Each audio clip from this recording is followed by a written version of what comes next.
To understand any field of science, you really have to understand the most basic pieces that make up the world that we live in.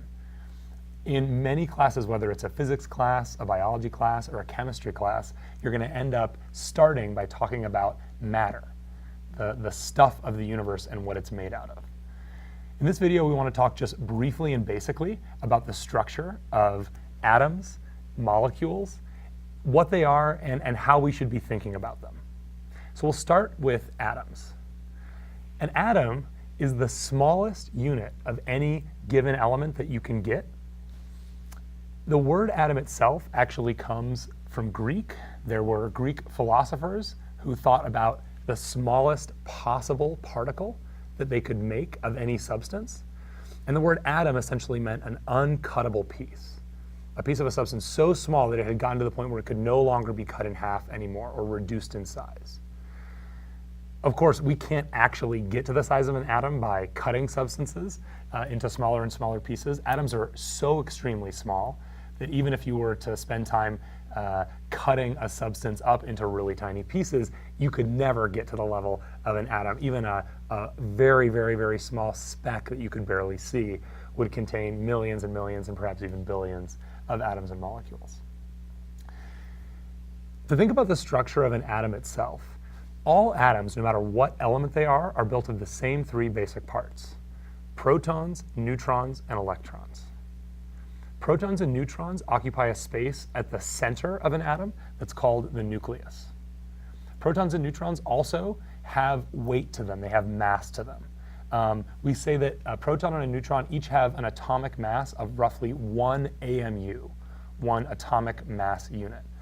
Now, this weight or this mass is extremely small in a single atom. A single proton or a single neutron weighs a very, very small amount. However, it's the protons and neutrons in atoms that give weight to all substances.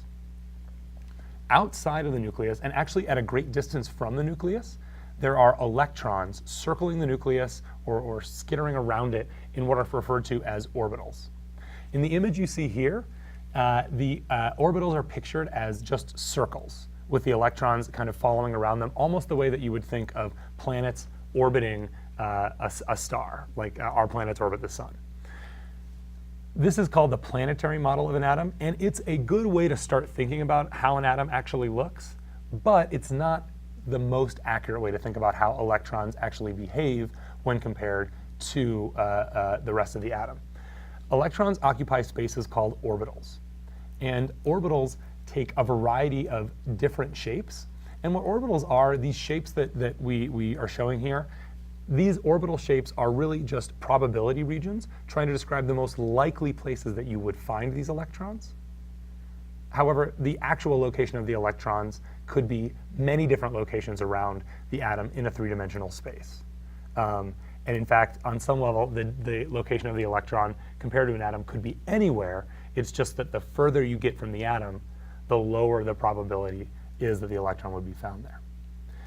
Unlike protons and neutrons, electrons have essentially no mass. Now, they do have some mass because electrons are energy particles, and as you may have heard of the equation E equals mc squared. E equals mc squared, an equation brought to us by Einstein, just proposes the idea that energy and mass, there's an equivalency between energy and mass. We can think of mass as actually being energy, things that have mass as actually having energy, and energy itself as having mass. So electrons, though they have essentially no mass, they do have a very, very tiny amount of mass. If you can imagine the trillions and trillions of electrons that make up the electricity that provides all the power for the entire internet across the whole globe, just imagine all of that electricity. All that electricity is just trillions and trillions and probably even more, probably quadrillions of electrons flying around in wires all over the world. If you were to take all of those electrons, every single electron that made up the entire internet, you were to squeeze it down to just one space, to my hand, let's say, the weight of all those electrons would be roughly 50 grams, which is around the weight of a golf ball. So electrons do have mass. When you put enough of them together, you do get significant mass.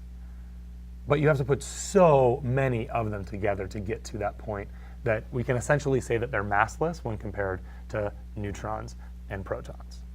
So it's those three parts, those three particles that make up any atom. And this is whether we're talking about an atom of gold, an atom of carbon, an atom of hydrogen, an atom of oxygen. All of these different elements are just made of the same three particles in different numbers. Thanks for watching this episode of Tutor This. As always, if you have questions or suggestions for future episodes, leave them in the comments below. Remember to click the like button below, and if you enjoyed this video and want to see more like it, hit subscribe.